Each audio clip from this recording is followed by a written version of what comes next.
Rekencang pak buk bolok kali judi sapa sing gawe wonten dawuh katimbalan Adi Guru kalenggan nika wonten goro-goro ingkang sumundul wonten ing kahyangan Junggring Saloka tertamtu nika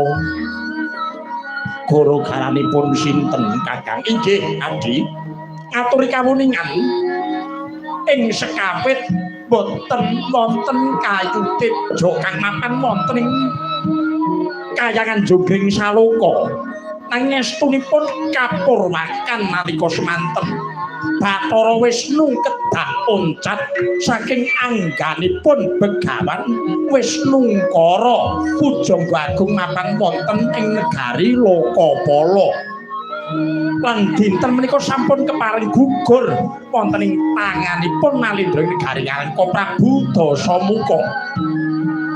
Lajeng kados pundi Kakang Resi? Saparipurnanipun Begawan Wisnungkara gugur wonten ing Madyalaga kawimbuhan Prabu Danapati ingkang boten naripakaken sedaya para nayaka negari Lokapala ingkang sampun gugur wonten ing Madyalaga. Lah samenika gumantung dumateng Paduka Adi Guru. Kados pundi dawuh pangandika Paduka Adi Guru? Inggih Kakang Resi, kalenggan menika sumusul ugi nenggih Prabu Danapati kula aturi mbanjut minggah wonten ing kamuksan panjenengan ulun sampun kepareng nyamektaken nuwun inggih kahyangan Puspita kawedhar minangka kahyanganipun Prabu Danapati inggawe saking agengipun lila legawa anampi sedaya trekahipun Prabu Dasamuka pramila saking menika Kakang Resi latri samekta ing gati sawega ing diri Paduka Kakang Resi ambanjuta pun inggih Prabu Danapati minggah wonten ing kahyangan Kakang.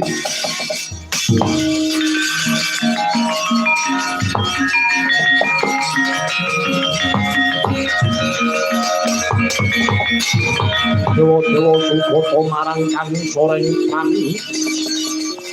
utami arum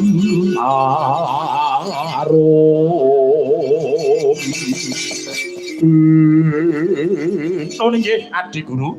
menawi mekaten ingkang dados dawuh pangandika Paduka Adi Guru sendika mangestaken dawuh Indra wonten dawuh katimbalan